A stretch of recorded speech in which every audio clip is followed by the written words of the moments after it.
Assalamualaikum warahmatullahi wabarakatuh. Selamat pagi, siang atau sore. Baiklah adik-adik, perkenalkan nama saya Andi Brostia. Saya dari FKIP Universitas Jember. Jadi pada kesempatan kali ini saya akan bahas tentang materi medan magnet. Nah, jadi dalam materi medan magnet dibagi menjadi dua sub pokok bahasan.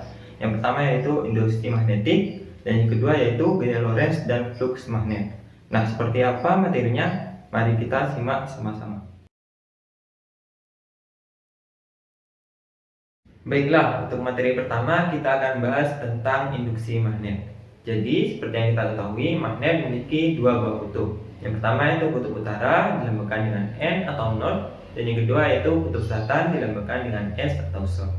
Nah, garis-garis gaya pada medan magnet ini selalu dari kutub utara ke kutub selatan, seperti yang dilihat pada gambar berikut ini. Nah, hubungan listrik dan magnet pertama kali dikemukakan oleh Hans Christian Ørsted dan kemudian dikembangkan oleh penemu-penemu lainnya. Nah, untuk penemu tersebut dapat dilihat pada gambar berikut ini. Selanjutnya kita bahas tentang induksi magnetik pada kawat pengantar lurus berarus.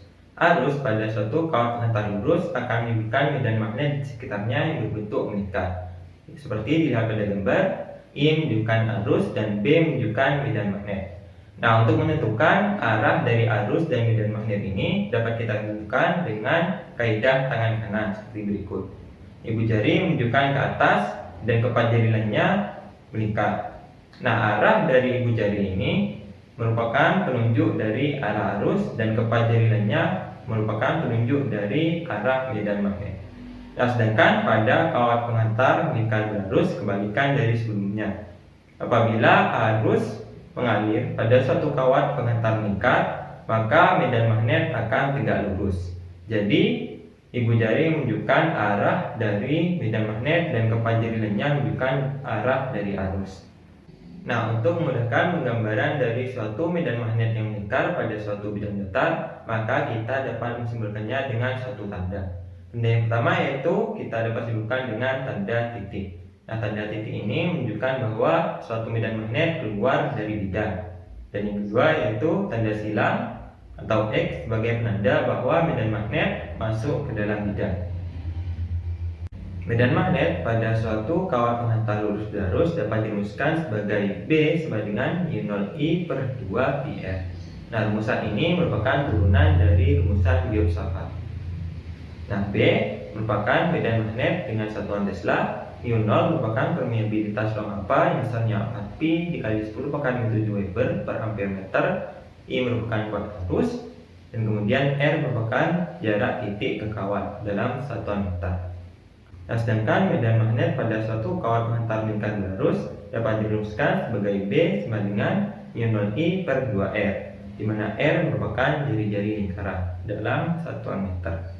Baiklah, selanjutnya kita bahas tentang medan magnet pada solenoida. Jadi, solenoida merupakan sebuah lilitan kawat yang tengahnya bentuk rongga berupa lingkaran. Nah, pada bahasan kali ini kita batasi di mana diameter lebih kecil dari panjang solenoid. Nah, apabila solenoida diberi arus, maka akan timbul medan magnet baik di tengah-tengah solenoida maupun di kedua ujung solenoida. Nah, untuk rumusan dari medan magnet di tengah-tengah solenoida yaitu B sama dengan U0I N per L, di mana B merupakan medan magnet, U0 merupakan permeabilitas ruang hampa, I merupakan kuat arus, N merupakan jumlah lilitan dari solenoid, dan R merupakan panjang dari solenoid. Sedangkan rumusan dari medan magnet pada kedua ujung solenoida yaitu B sama dengan U0I N per 2L. Pembahasan selanjutnya yaitu induksi magnet pada toroida. Jadi, toroida dapat dikatakan sebagai solenoid yang berbentuk melingkar. Seperti di pada gambar berikut, R merupakan jari-jari efektif dari toroida. Nah, untuk rumusan medan magnet dari toroida sendiri dapat dirumuskan sebagai B sama dengan U0I N per 2πn, di mana R merupakan jari-jari efektif toroida. Pembahasan selanjutnya kita masuk ke subbab kedua yaitu gaya Lorentz dan flux magnet. Nah, pada pembahasan sebelumnya kita telah mengetahui bahwa kawat yang dialiri arus listrik akan menimbulkan medan magnet. Nah, sekarang bagaimana jika kawat yang dialiri arus listrik tersebut berada pada suatu medan magnet? maka akan timbul suatu gaya. Nah, gaya ini pertama kali dikemukakan oleh Hendrik Lorentz, sehingga dikenal dengan gaya Lorentz. Nah, untuk ilmu tersebut dapat dilihat pada gambar berikut. Nah, untuk menentukan arah dari gaya Lorentz dapat kita ketahui melalui kaidah tangan kanan. Berbeda dari sebelumnya, kaidah tangan kanan dapat dilihat seperti gambar berikut ini. Arah dari ibu jari menunjukkan arah arus, arah keempat jari lainnya menunjukkan arah dari medan magnet, dan arah dari telapak tangan menunjukkan arah dari gaya Lorentz. Besarnya gaya Lorentz tergantung pada beberapa hal. Yang pertama yaitu besar kuat arus listrik dalam kawat penghantar, yang kedua yaitu besar kuat medan magnet, dan yang ketiga yaitu panjang kawat dalam medan magnet. Sehingga dapat kita rumuskan menjadi F sama dengan B dikali I dikali L sin theta, di mana F merupakan gaya Lorentz, B merupakan kuat medan magnet dalam satuan Tesla, I merupakan kuat arus, L merupakan panjang kawat dalam satuan meter, dan theta merupakan sudut antara B dan I. Selanjutnya, bagaimana gaya Lorentz pada buah kawat penghantar sejajar berarus. Jadi, dapat dilihat pada gambar di samping ada dua buah kawat, di mana pada keadaan 1, I1 dan I2, di mana pada I1 medannya keluar dari bidang dan I2 medannya masuk ke dalam bidang, sehingga gaya Lorentz terbentuk seperti gambar berikut. Sedangkan pada gambar kedua dapat kita lihat bahwa I1 dan I2 kedua-duanya memiliki medan keluar dari bidang, sehingga gaya Lorentz dapat dilihat seperti gambar berikut.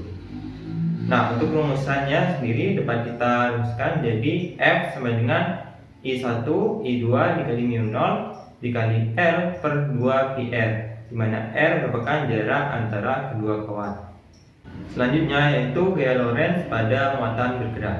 Apabila muatan listrik bergerak dalam suatu medan magnet, maka akan menimbulkan gaya Lorentz yang besarnya dapat dirumuskan jadi F sama dengan B dikali Q dikali V sin theta, di mana B merupakan kuat medan magnet dalam satuan Tesla, Q merupakan muatan listrik dalam satuan Coulomb, kemudian V merupakan kecepatan muatan listrik dalam satuan meter per sekon.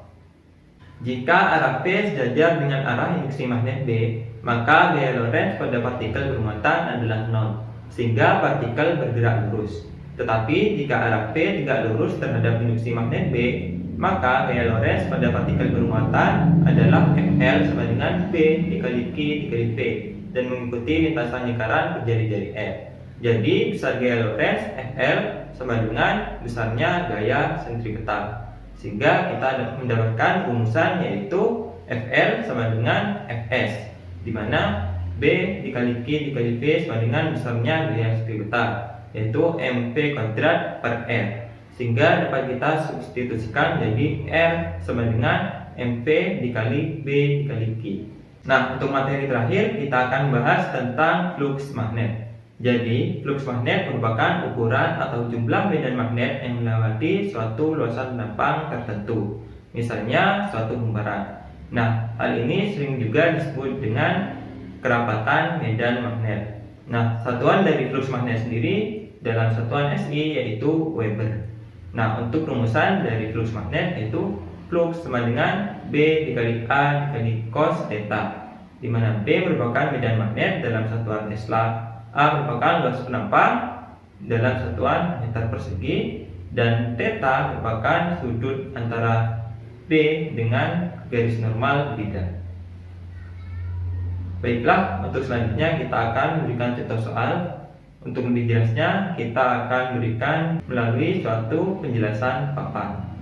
Yang terakhir, kita mempunyai satu buah contoh soal, yaitu sutas kawat mempunyai panjang 2 meter, dialiri arus listrik sebesar 50 ampere.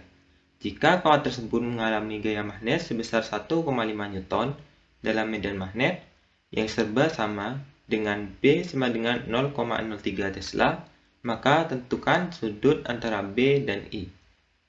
Kita tulis terlebih dahulu diketahuinya. Diketahui FL sama dengan 1,5 Newton dan medan magnet sama dengan 0,03 Tesla. Kemudian arusnya adalah 50 ampere dan panjang kawat sama dengan 2 meter, maka carilah sudutnya. Sehingga penyelesaiannya sama dengan seperti berikut. FL sama dengan B I L sin alfa, Sehingga bisa kita masukkan Fl sama dengan 1,5 Newton, B sama dengan 0,03 Tesla, I sama dengan 50 Ampere, dan L sama dengan 2 meter dikalikan sin alfa. Kemudian yang kita cari adalah alfanya, sehingga sin alfa sama dengan 1,5 per 3, sehingga hasilnya 0,5. Nah, disitu masih sin alfa, sehingga kita cari alfanya. Alfa sama dengan arca sin 0,5, dan hasilnya sama dengan 30 derajat. Baiklah, sekian materi medan magnet berikut. Kurang lebihnya mohon maaf. Assalamualaikum warahmatullahi wabarakatuh.